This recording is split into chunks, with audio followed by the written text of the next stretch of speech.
This is Limited Supply, the place for refreshingly real takes on what D2C is really like. We're your hosts, Nik and Moiz. Let's start talking about money. This is episode 12 of season 1. This is the final episode of season 1. Super excited. We've actually recorded... Kind of sad. Yeah, but we're going to keep doing more of these. So yeah, we've recorded 14 of these. This is episode 12. We didn't love the quality of 2 of them, so we haven't published them, and I think we're not going to. But maybe on OnlyFans? Yeah, that's right. Limited Supply OnlyFans? On my it's going to be the soundtrack of my OnlyFans, my personal. But anyway, we've got a bunch of stuff to talk about today. One is the Figma acquisition for $20 billion, which is crazy because you tweeted at them like 2 seconds before they announced that they're selling. Yeah. 2 is Harley. We had him on for a 2-part episode the last couple of weeks, and it was great. That was the first time I've ever met him. I think it's the first time you've met him as well. Yeah. First time I've really engaged in meaningful conversation with him. Really enjoyed it. I think he's fantastic and so engaging. He's not like, he's really in touch with the details of his business, but we'll get into it as well. You just came back from an e-commerce event, e-commerce Fuel Charlotte. I love e-commerce Fuel. I think it's great. A very different type of e-commerce business than a lot of the ones that you and I see on a daily basis, but really interesting.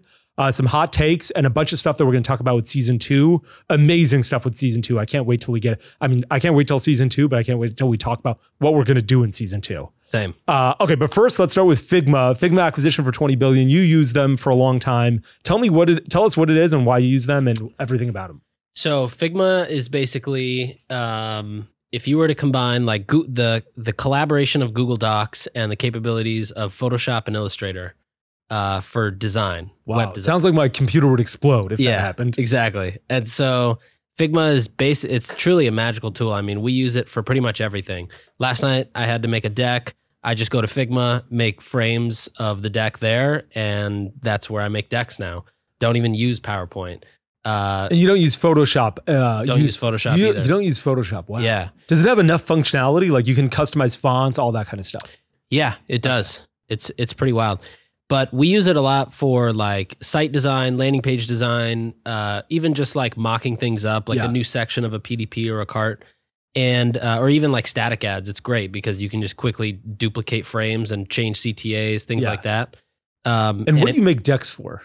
So this one, sometimes it's for clients, like pitching a client or a potential client. The one last night was for AdWorld. For a talk I have to give there about landing pages. Gotcha. Okay. So Figma is probably one of the best softwares that has come out, in my opinion, probably since I've started, like gotten out of high school. And it's such a great tool. Like it's so intuitive from a design standpoint and its own UX as a software. But what's also interesting is, so Adobe just bought it for $20 billion, which is about 50 times the top line revenue. Adobe claimed that they expect Figma to do $400 million this year. They raised $330 million, which sounds absurd, but compared to their revenue and their exit, it seems like they didn't raise that much, to be honest. Yeah, $20 billion is a fucking insane amount of money. $300 million, that's crazy. Yeah. And supposedly the last round was a year ago, and it was at $10 billion. So, I mean, the guys who invested a year ago double their money. Right, which is wild. Yeah. Now, one thing I caught that you alluded to was I had tweeted the CEO. I realized, so we got like our Figma bill for hooks. And in hooks, like, we do the wireframe and the copy, and then we send it to the clients for review, and we just send them a Figma link. And we get our Figma bill, and it's like $1,000. And I was like, how are we paying $1,000 for like software that's supposed to democratize design? That makes no sense. It's the opposite of what it's supposed to do. That's it's like the YMCA being like, we welcome everyone, and on Sundays we're closed. We're keeping kids off the street, but not on the weekends. Not on the weekends. And so that's pretty funny. So I like, I hit them up and I'm like, hey, how is this coming out to be so many users? And I think I just tweeted them, and that tweet got so much attention because everybody else was like, wait a second. I'm checking my bill. I'm also paying 3 times more than I should be, or 5 times more than I should be. And basically what they do is like, if I send you a Figma link and you click it and just open it, it now adds you as a billable user to my enterprise account.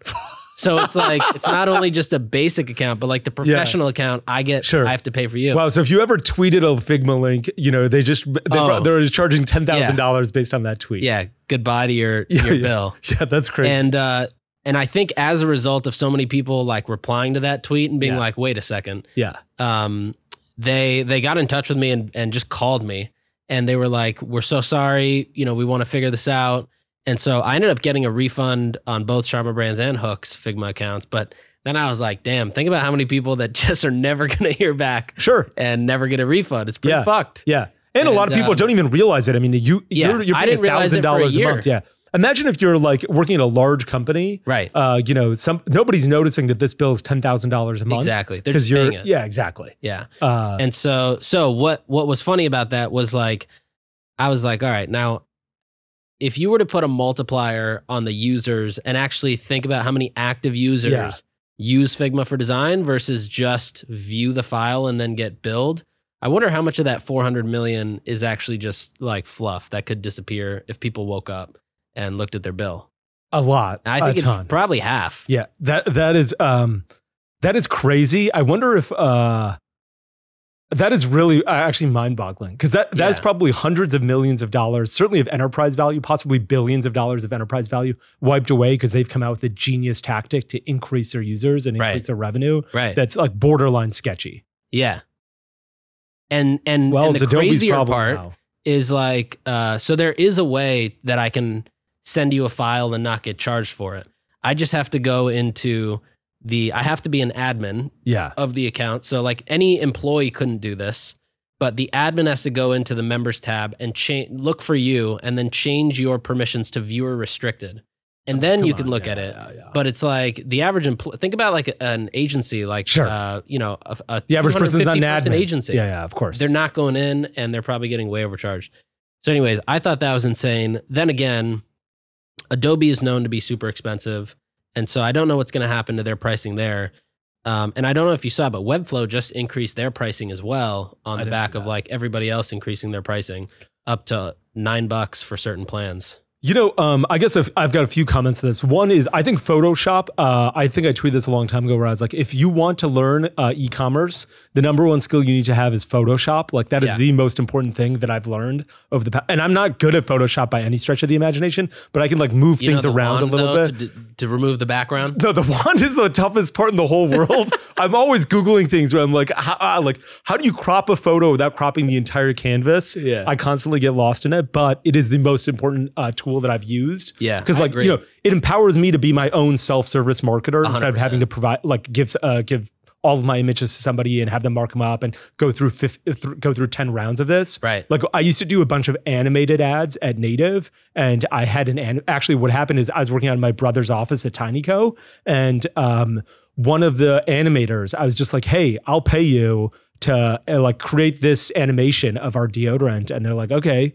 And I was like, this is amazing. I'm like randomly working out of this office. You're a rock star animator for $300. You just did this for me over the course of a day. I can sit right next to you and do it. And tomorrow I don't have to keep you on my payroll. Yeah. It was really fantastic. But I think Photoshop's an amazing tool. Going back to high prices, I'm not sure what Figma will do. That's tough that Webflow did that. But I think it's really the prices that e-commerce businesses pay is astronomical. It's insane.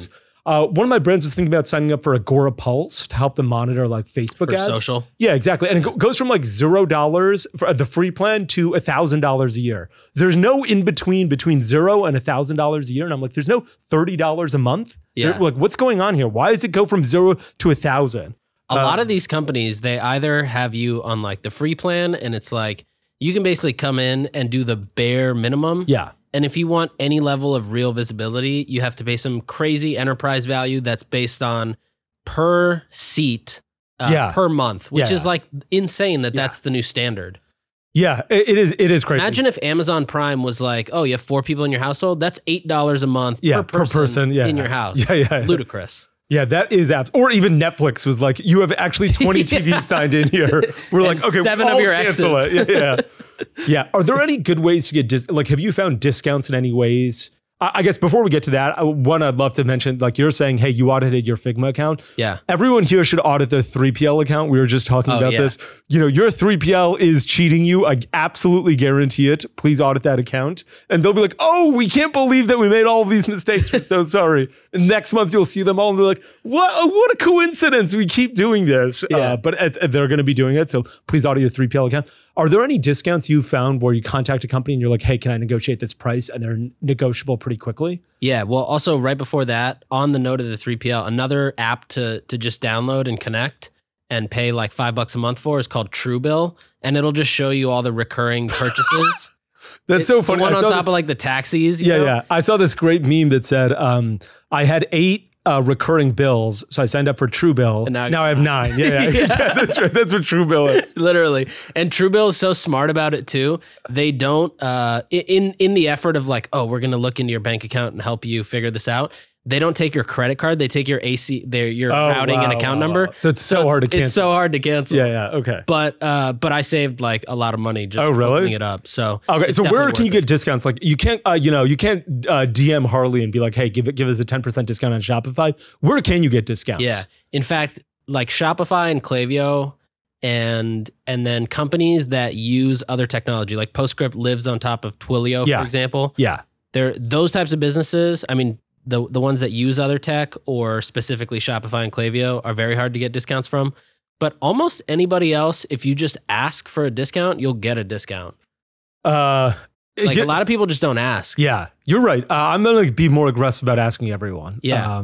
I mean, there's even times where, I mean, for long weekend too, just like we had, when we were signing up for software, someone on our team was just like, hey, we're bootstrapped and, we're basically just like doing this out of our founder's savings or our CEO's savings account. Yeah. Could you give us an extended trial instead of like 1 month, give us like 6 months. Yeah. Or can you give us 20% off? Yeah. The COGS to them are still $2 a month. Yeah.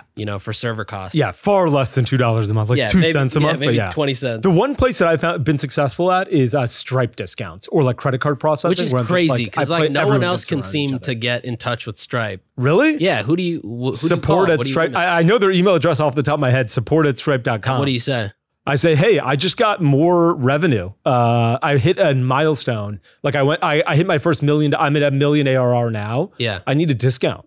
Or I'm at 10 million, I need a discount. Or you know what? Or like, I'm going to move to authorize.net, or I talk to authorize.net and I'm like, hey, I need a discount. I'm going to move to somebody else. Like you're offering me a commodity service. Yeah. And sometimes they'll give you bullshit things where they're like, oh, but we help it so that if a subscription is renewing and the card is expired, we're going to try and save that subscription. And I'm like, look, in e-commerce, the churn is 50% every year. Okay. Yeah. There's no chance that the card, I've gotten to the point where the card is expired. Okay. Yeah. My subscription has not lasted that long. There is massive amounts of churn in these businesses. So that's not a value add here. I just need you to process the card for as cheap as humanly possible. Yeah. Take all of the other services away. Don't even provide me a website. Provide me a handwritten ledger and put it in the mail once a month if you're going to reduce. My mom, we were buying this Honda Odyssey. I have this great story about my mother. That is, by the way, that is the like rite of passage minivan for any Brown family. Yeah, that's right. That's first generation. There was we were buying a Honda Odyssey and I was there negotiating it. And they're like, it didn't have keyless entry. And so I was like, I want a $500 discount and keyless entry. And they're like, you can have one or the other. So I called up my mom and I was like, which one do you want? You're going to get the Odyssey. Do you want the keyless entry or a $500 discount? She's like, ask them if they take off the door, can we get a bigger discount? Like, we don't need the doors on this Honda. That's perfectly fine. And so like, it was like very clear that she wanted the $500 discount. And morally, if she's like, I did a poor job raising you as a son if you don't know the answer to this question. That's how I feel about Stripe and authorize.net, where I'm like, take off all of the services you've got. Yeah. I don't need any doors to this. Yeah. And so that's the one place I've had success. That's okay. Let's switch gears because we got to keep moving and talk about Harley. Harley was amazing. He was so much information. He's so he knows so much about what's going on. This was the first time I was shocked at how much he knew about the exact like micro things going on at Shopify. Yeah. Not just macro and not just like sitting in this, presidential office. Yeah, exactly. He was in the weeds with the business, which was amazing and makes me super impressed that he's that knowledgeable, that good of a salesman about Shopify and that in the weeds. Like he's clearly understands the business really well. Right. I guess what I really, so one, I really respected him, and I thought a lot of what he said made me question my own beliefs about Shopify, where he's like, look, we're trying to build things that 90% of stores want or 100% of stores want. So when you talk about sales tax, that's far along, only 55% of stores are in the are in North America. So that's doesn't meet our criteria. Neither does maybe the post-purchase upsell or a subscription app, because not everybody, Allbirds is on Shopify. They don't have subscriptions. Right. And so that made me question what I was thinking, and really made me understand the scale of the business a little bit better and think, I was like, I'm thinking small. The one place where I thought that I was pushing back a little was Shopify Fulfillment Network. I was like, you're trying to build things that 100% of people want or 90% of people want. And yet I would guess less than 1% of people are using Shopify Fulfillment Network. Yeah. And so I don't understand how he, says, hey, we want something that everyone can use. And also we think Shopify Fulfillment Network is a really good step in the right direction for Shopify. Yeah, I agree. I also think, so he didn't share like how many stores revenue-wise are under $1 million or under 10 million. Yeah. I would actually guess majority of them are. Oh, yeah. And I don't think those are the ones that are also using a 3PL at all. I think a lot of them, as far as I know, a lot of people, even at this e-commerce fuel event, like they have their own kind of fulfillment setup. It's kind of a weird thought to them to like ship it to somebody else to just slap a label and ship it out. Yeah. Yeah. So I'm really curious as to like who uses that, and also, I get the whole concept. It's like, the same reason if you get like a computer watch, you get an Apple Watch because it works with your iPhone, it works with your laptop. So the concept makes sense of SFN. But I wonder like what the real advantage is. Kind of like with Stripe. Like what is it actually doing without all the bells and whistles that nobody uses? Yeah. Going back to Stripe really quickly, Stripe actually is way better than Braintree. There are a few bells and whistles that actually matter, it turns out. Like I've I've worked with both of them now, and I'm like, okay, Stripe is a better product for sure. But going back to the Harley conversation, especially with stores that are $1 million or less a year, right? You're not like, what's going to change my business is 2-day shipping. That's what everyone's been waiting for. Right. Like you need help on the marketing side of things, not on the operation side of things. And you don't he talked about how Deliver had this great understanding of how to store inventory everywhere across the country, right? So that everything could be delivered in 2 days. Well, look, if I'm doing $1 million a year or $100,000, less than $100,000 a month, it's probably not that important that I don't need a 2 units stored in Missouri, 3 units stored in Kentucky, right. 1 unit stored in Maine, 1 unit stored in North Carolina. Probably all of my units stored in the middle of the country or even California or Connecticut or something is probably okay. So I didn't understand that. And I still don't think that I'm as bought in as he is about Shopify Fulfillment Network, but time will tell, I guess. Same. So the thing that didn't make sense to me is when we were talking about the apps, subscription apps, review apps, loyalty, card upsells. Yeah. The things that like we almost think, even something as simple as like, not as simple, but like something like attribution or like a triple whale type thing. In my mind, those are probably the same. It's probably the same level of people who need that also need SFN. I think it's far more that need that than need SFN. But agreed. Yeah. And like that's more bits, right? Like you're writing software, which you guys are good at, and like Toby. And I also think too, if you look at like, so Shopify has got Shopify Basic, regular Shopify, Shopify Advanced, and Shopify Plus. If you look at the Shopify Advanced and Plus, I would imagine that majority of those people are like perfect candidates for not only SFN, but also subscription, attribution, reviews, loyalty programs, gift cards. And I think they're far more likely to use that than they are of the other systems. Yeah. And like, I wonder how these guys who are doing smaller amounts, there's this one great software called Fulfill.io, and I know it because I met the guy like 7 years ago, and he was building software to manage like accounting and your own fulfillment network. Wow. And there's a business called Nectar Mattresses, which is massive, and has been using it, and they say they love it. How do small businesses that are doing sub $5 million a year ship? Is it just they're just using ShipStation or Shipping Easy or something to? I think it's ShipStation. Gotcha. I think when you graduate to the next level and you're like, I need to manage a ton of stuff, that's probably where Fulfill stands in. But the other thing where I had a little bit of heartburn in terms of what he was saying was omnichannel. I remember him saying that a year from now, we won't be using the term omnichannel because everyone will be omnichannel. And I think that's the right goal, and everyone wants that. Like, if I launch a new brand, the first thing I want to do is get an end cap at Target because that's going to reduce my COGS or reduce my marketing costs and increase my margin, all of that. The hard part is, I think that's coming from a place of us seeing brands that are large and successful and that retailers want. Yeah. If you're going to when we started Native, I tried to get into Target the day that I launched it. I was like, hey, Target, I want to sell, Native is made for Target. Right. And, crickets, never heard back. Never heard back for a long time until we started growing a ton. And, once we were at 30, 40 million run rate, that's when the Targets and Walmarts and Costco's and Whole Foods reach out to us. Right. And so he's like, omnichannel will be a word we don't use because everyone will be omnichannel. I think that's true to the extent that everyone wants to be omnichannel. I think the hard part is there's still a bunch of $1 million a year brands that have a tough time growing and that brick and mortar stores won't take because they just haven't hit the critical mass to be able to walk in there. Yeah. I also, so I know a big part of Shopify's, I think it was Shopify Unite, like their last year's developer releases, or maybe it was earlier this year. Whenever they announced the checkout extensions, a big part of it was like wholesale online, using your existing Shopify store, but creating a version of it that's for wholesale. Mm-hmm. And I wonder if that was what he was referring to, is like, Shopify is going to make it so easy to wholesale your product to mom and pop shops. I know Faire is also a big partner of theirs. Yeah. And like, you can pretty much turn on Faire and start selling to like random gift shops on the boardwalk of New Jersey. Yeah. But I agree. I think anybody at Shopify talking about omnichannel being like the default is like anybody at Meta talking about VR is going to be the default. Yeah. And like anybody at like Virgin Galactic thinking that like people are just going to fly to space for fun. Yeah, that's right. Yeah. Completely agree with that. Okay, let's move on because we got to keep moving. Oh, okay. So last night you got back from Ecommerce Fuel. Yep. Charlotte. Correct. Tell me what it was like. So, first of all, Charlotte is a beautiful city. Is it? Like it's so clean. It's so bright. The sky was so nice and blue. The grass was so green. The people looked normal.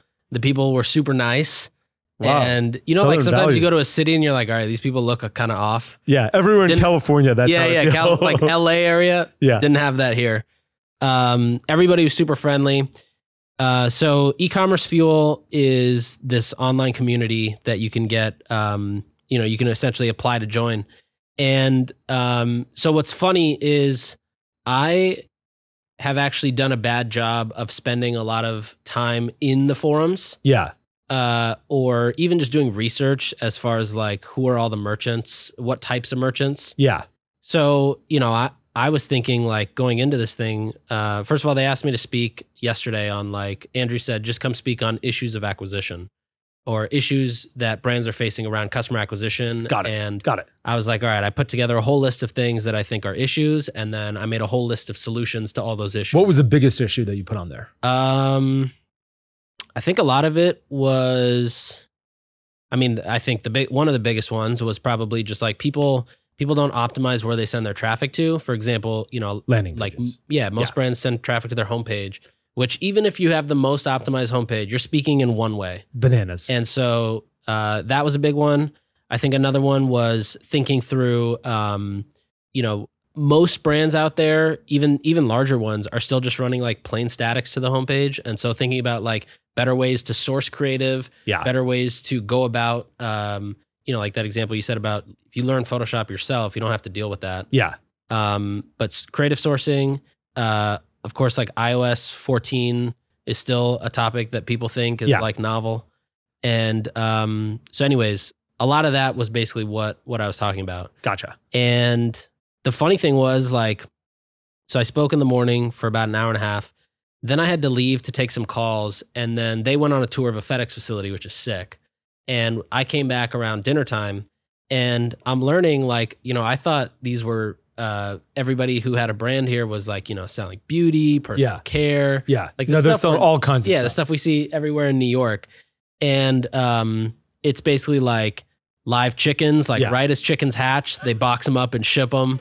And, this dude's got an email list of like 80,000 and he's pumping, $100,000 into a Shopify remigration. Yeah. And, wow. Imagine creating landing pages to be like, I'm selling live chickens. I don't even know where to start with that.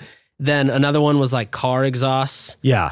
Another one was soundproof materials or panels for the wall. Another one was like keychains that commemorate places you've been to, whether it's like geographical locations or parks. Sorry, go ahead. Yeah. And the last thing I was saying is one thing that somebody brought up at dinner was like, we sit in this, there's probably like 25 people total. And it was like, we sit in this room and everybody sells something that is so out of left field. Yeah. Like you can sell anything on the internet. Yeah.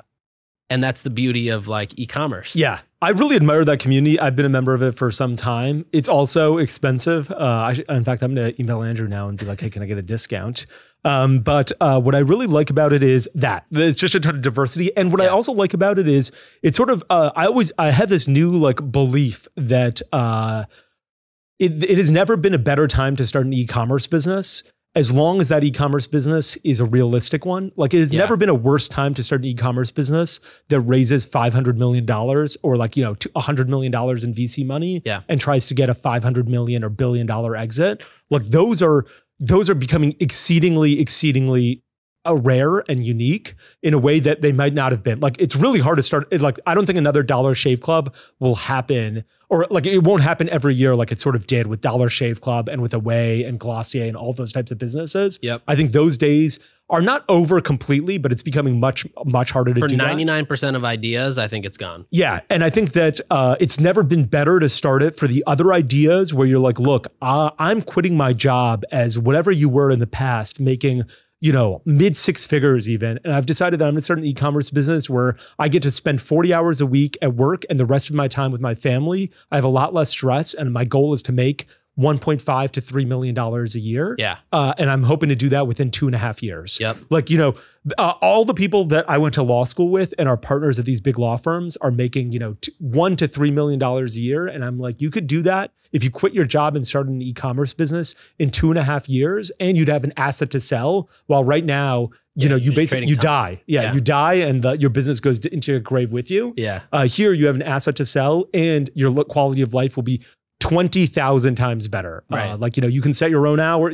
I think that it's never been a better time to start an e-commerce business that has realistic expectations. And those realistic expectations are you are a paid, a sixth man in the NBA, or basically a bench, not a bench warmer, but you're not LeBron James. If you want LeBron James money, it's hard time in e-commerce. Right. But if you want, I don't know who comes off the bench for the Warriors and is the ninth man off of the bench. Yeah. When Steph Curry is beating the other team by 40 points, they put you in because Steph's got to sit down. The Indian kid goes in. The Indian kid goes in. You can be that Indian kid. Yeah. Working wherever you want, making $2 to $3 million a year. Exactly. You won't be in as good a shape. You won't look as good as him. Yeah. The women won't follow you around. Yeah, exactly. And critically, you will be giving that up. Yeah. But I think it's never been a better time for that. I fully agree. I think also the barrier to entry on the manufacturing side has been brought down so much. Yeah.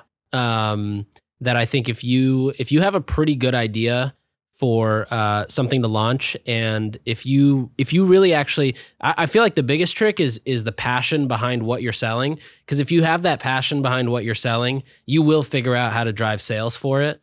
And but if you just try to sell something because it's high margin and because you think you can make it, it's not going to work.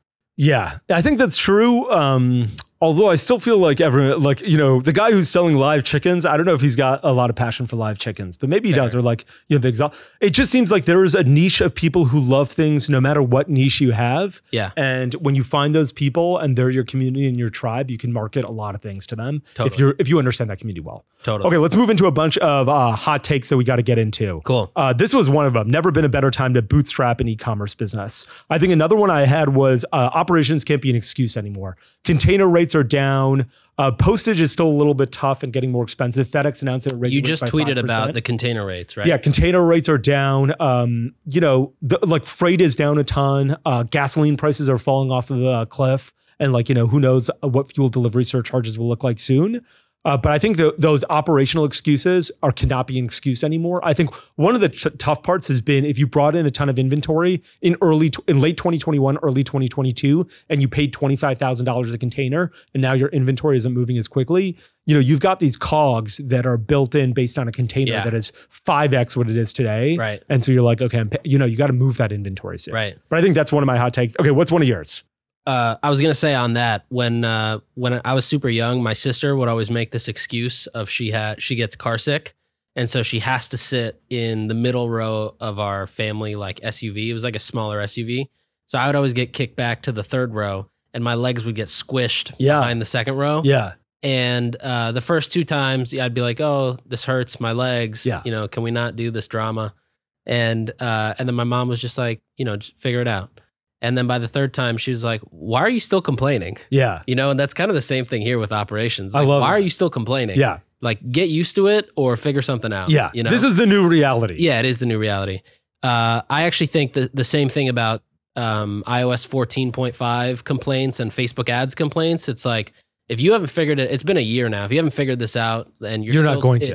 And if iOS 14 is still your biggest issue, then you were not cut out for this. Find a new marketing channel. Like if iOS is still killing you, either try harder or find a new marketing channel. It's time to move. Yeah, or get out of e-commerce. Yeah.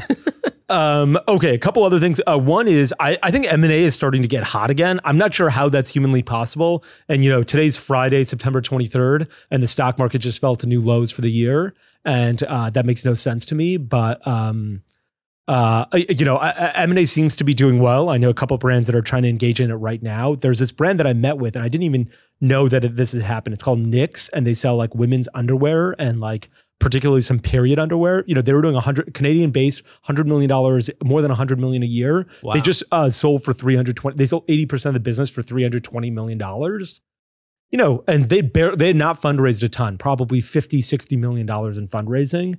Was this recent? This was less than 3 weeks ago, or maybe no. It looks like it was 3 months ago. I'm sorry. Okay, gotcha. There's a very similar company called Thinks, which is period underwear. Yeah. And they pretty much sold to Kimberly-Clark, which I think is like a PE firm or it's an American multinational personal care corporation. Yeah. Kimberly-Clark makes like a bunch of toilet paper, like Angel Soft toilet paper. Yeah. I think they make like Kleenex as well. That's their big So they just, and I think they pretty much acquired all of Thinks. They were a big investor and then just acquired it. So I wonder what else is interesting is like when an acquisition happens for one company or category leader, the others kind of get a boost. For sure. Or, people start getting curious about, oh, wait, should we be going to acquire Nik's? For sure. Yeah. And so I actually, one of the things I was going to mention about Figma earlier too was like, I wonder what that's going to do for innovation of software just in general. Like, I feel like that's a big enough number to where at least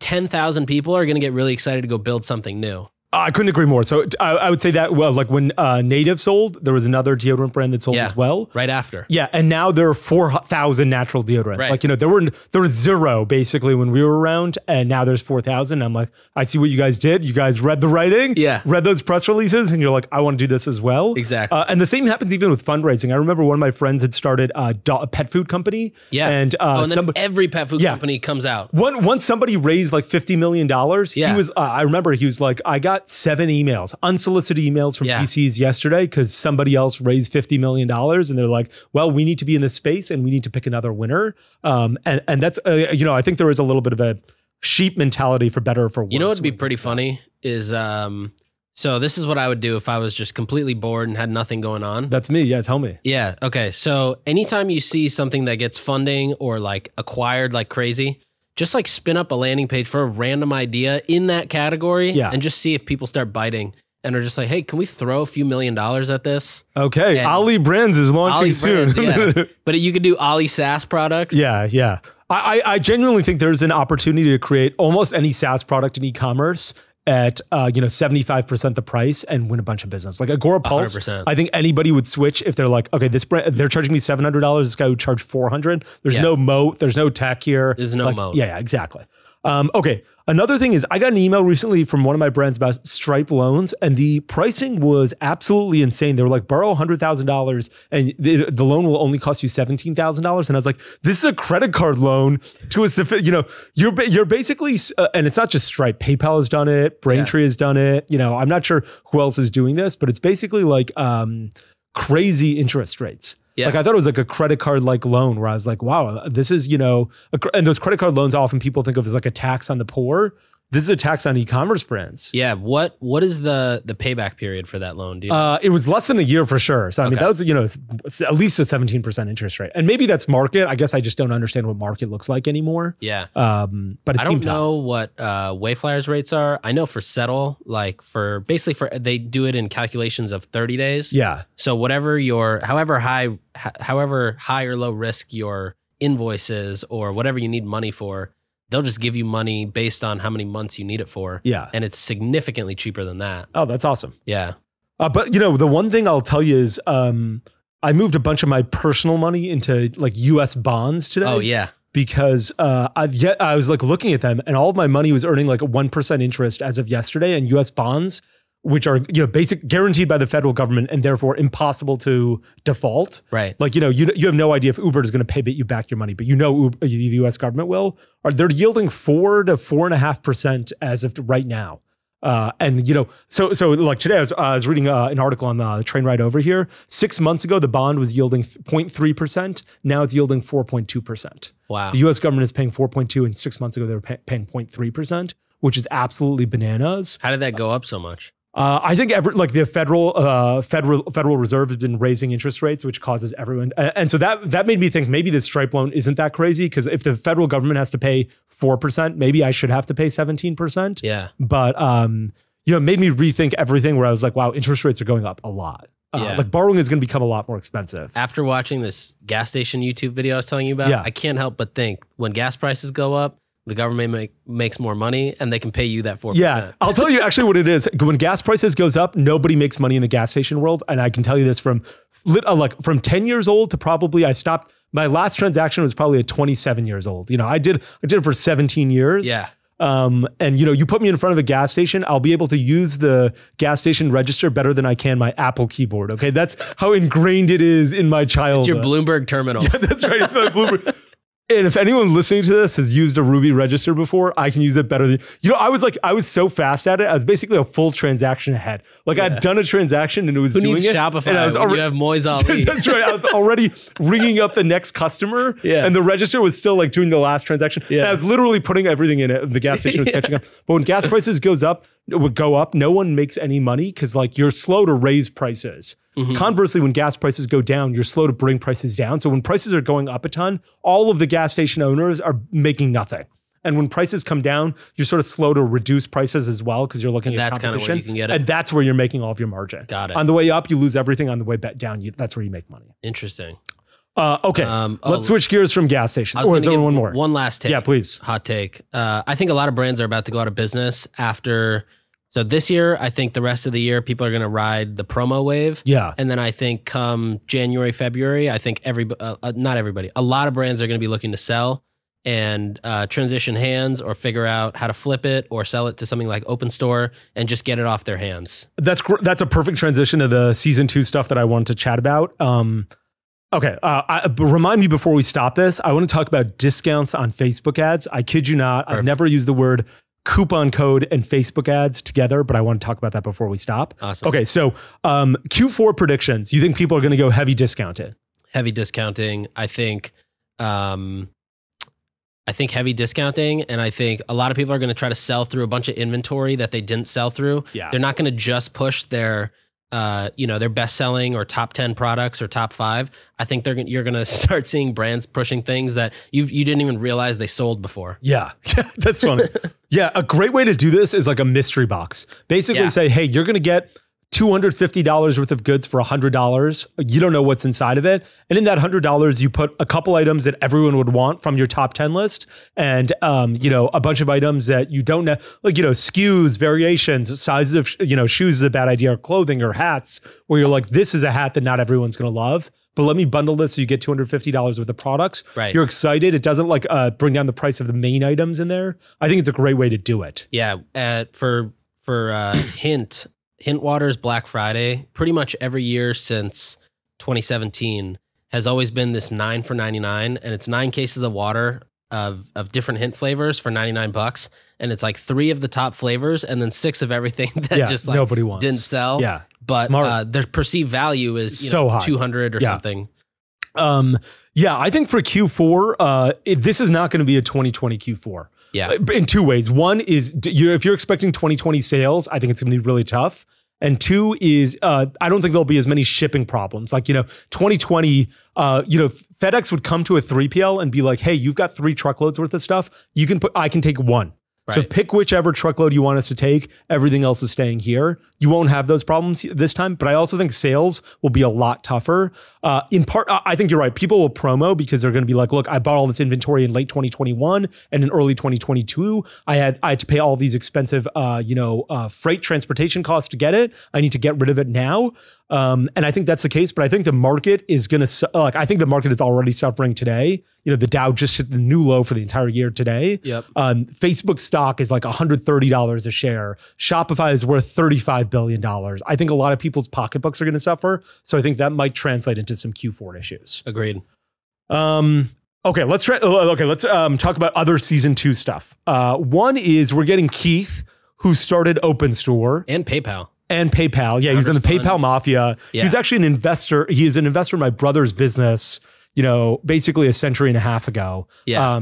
And I remember my brother had lunch with him at some point, and Keith was like, I've invested in, I don't remember how many it was. I want to say 16 unicorn businesses. And everybody says that. And he's like, but I invested in them in the seed round. That is how good a fucking investor he is. Yeah. And I've heard the Airbnb folks were like, when they were raising from Andreessen Horowitz, Andreessen was like, no pro rata for anyone. And they're like, no, Keith gets it because he is super helpful and we're going to fight for him. And he got it. And, I've heard really spectacular things about him being an investor. I've also heard spectacular things about him being a workaholic, where he's like, hey guys, it's Friday. You should expect to leave at Saturday at 4 a.m. because we have to launch these 15 products. And you're just like, what the fuck? Yeah. And he's like, no, I'm going to be here with you guys. I don't know when he sleeps till Saturday at 4 a.m. No, then he has berries. Then he has berries. That's right. Yeah. I'm really excited about this. I'm curious to understand what OpenStore is like. The Amazon aggregators, I understand their business. We're going to ride the tailwind of Amazon. Right. Amazon's going to grow. And it's usually like simplified commodities. Yeah, exactly. And so we're going to grow with Amazon, and we have this moat of reviews, and that's going to help us. With OpenStore, they're buying Shopify businesses. And first, those Amazon aggregators, Thrasio, I know for a fact their stock is down 90%. Tanked. I don't know how others are doing in the space. I know Thrasio is tanked, and they're the bellwether probably for the Amazon aggregators. OpenStore, I don't know how you're going to do this with Shopify. Who's going to create the Klaviyo emails that you don't need to do within Amazon? Yeah, I mean, sales tax, Klaviyo emails, the text messages, the Facebook ads, like creative. It's all so different. 3PL problems, credit card processing. Yeah. It sounds like a nightmare. I'm really curious to see how it's doing and what his plans are. I remember at one point it was mentioned that they were going to basically turn this into a marketplace of some sort. But I'm really curious to see. I mean, I think there's one brand that they bought where they bought it, and I was really excited to see what they plan to do with it. But they didn't really do much from like innovating the brand or innovating the site, really doing anything.